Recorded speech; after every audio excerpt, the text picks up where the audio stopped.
सोचिए, जिस इंसान के साथ आप पूरी जिंदगी बिताने का सपना देखते हैं, वही इंसान एक दिन आपकी जिंदगी का सबसे बड़ा दुश्मन बन जाए, तो क्या गुजरती होगी उस पल पर।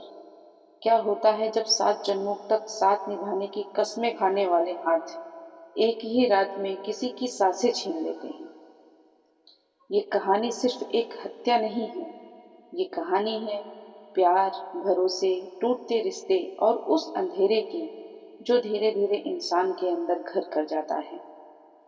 31 मार्च 2026 की रात, उत्तर प्रदेश के गाजियाबाद जिले का थाना खोड़ा इलाका शहर वीरान कॉलोनी की गली नंबर 1। यह कोई खास जगह नहीं थी। तंग गलियां, छोटे छोटे मकान, रोजमर्रा की भाग दौड़, लेकिन हर घर की तरह यहाँ भी कुछ कहानियां सांस ले रही थी। इन्हीं में से एक कहानी थी विजेंद्र और सोनी की। करीब 11 साल पहले 2015 में जब दुनिया सोशल मीडिया में खो रही थी, उसी फेसबुक पर विजेंद्र की मुलाकात सोनिया से हुई। शुरुआत में बस हल्की फुल्की बातचीत, फिर चैट, फिर देर रात तक कॉल्स। धीरे धीरे ये बातचीत प्यार में बदल गई। दोनों अलग धर्म से थे, लेकिन प्यार के सामने ये दीवारें छोटी पड़ गईं। दोनों ने समाज, परिवार, सबको पीछे छोड़कर शादी कर ली। शादी के बाद सोनिया ने अपना नाम बदलकर सोनी रख लिया। दोनों ने गाजियाबाद में छोटा सा घर बसाया। कुछ साल बाद उनके घर में 2 बेटों की कुलकारियां गूंजी। विजेंद्र दिन रात मेहनत करता, ड्राइवर की नौकरी करता था, लेकिन जो कमाता सब अपने परिवार पर खर्च कर देता। शुरुआती साल बिल्कुल फिल्मी कहानी जैसे थे, प्यार, खुशी और एक सुकून भरी जिंदगी। लेकिन जिंदगी हमेशा एक जैसी नहीं रहती। समय के साथ जिम्मेदारियां बढ़ गई, खर्चे बढ़ गए, तनाव बढ़ा और फिर रिश्तों में दरार आने लगी। परिवार और पड़ोसियों के मुताबिक सोनी की आदतों में बदलाव आने लगा। उसे शराब की लत लग गई। शराब सिर्फ शरीर को नहीं, सोचने की ताकत को भी खत्म कर देती है। अब घर में रोज झगड़े होने लगे। विजेंद्र थक कर घर आता, लेकिन उसे सुकून नहीं, लड़ाई मिलती। छोटी छोटी बातें अब बड़े बड़े झगड़ों में बदल जाती थी। कई बार मामला मारपीट तक पहुंच जाता। मोहल्ले वाले कहते थे, उस घर से रोज चीखने की आवाज आती थी। जो रिश्ता फेसबुक के एक मैसेज से शुरू हुआ था, अब इतनी कमजोर हो चुका था कि किसी भी वक्त टूट सकता था। विजेंद्र के बच्चों के भविष्य को लेकर परेशान रहता था। वो चाहता था कि उसके बच्चे इस माहौल से दूर रहें, लेकिन वो मजबूर था। 31 मार्च 2026, दिन तो बाकी दिनों जैसा ही था, लेकिन रात सब कुछ बदलने वाली थी। विजेंद्र काम से थक कर लौटा। वो सिर्फ आराम करना चाहता था, लेकिन उस रात सोनी बहुत ज्यादा नशे में थी। दोनों के बीच झगड़ा शुरू हुआ, बहस बढ़ती गई।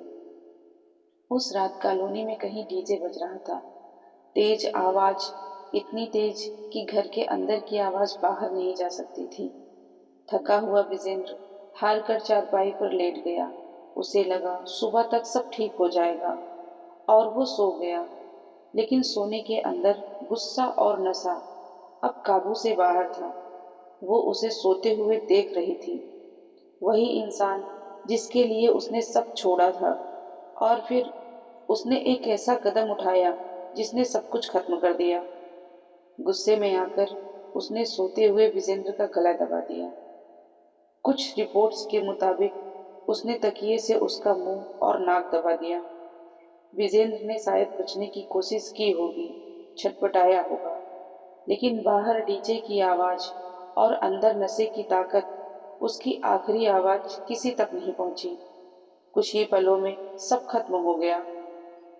जो इंसान कुछ देर पहले तक जिंदा था, अब सिर्फ एक बेजान शरीर था। कमरे में सन्नाटा था और एक खौफनाक सच। जब विजेंद्र का भाई बबलू घर आया, उसने देखा विजेंद्र चारपाई पर पड़ा है, बिना हिले। घर में अजीब खामोशी थी। तभी एक मासूम बच्चे ने कहा, मम्मी ने पापा को हमेशा के लिए सुला दिया। ये सुनकर बबलू के पैरों तले जमीन खिसक गई। पुलिस को खबर दी गई। मौके पर पहुंचकर उन्होंने जांच शुरू की। पोस्टमार्टम रिपोर्ट में साफ हुआ, मौत दम घुटने से हुई थी। सोनी फरार हो चुकी थी, लेकिन ज्यादा देर नहीं। पुलिस ने मुखबिर की मदद से सोनी को इतवार पुस्ता के पास से गिरफ्तार कर लिया। अब वो कानून की गिरफ्त में थी। उस पर हत्या का केस दर्ज हुआ। अब अदालत तय करेगी उसे क्या सजा मिलेगी। लेकिन इस कहानी में सबसे बड़ा सवाल है, उन दो मासूम बच्चों का क्या।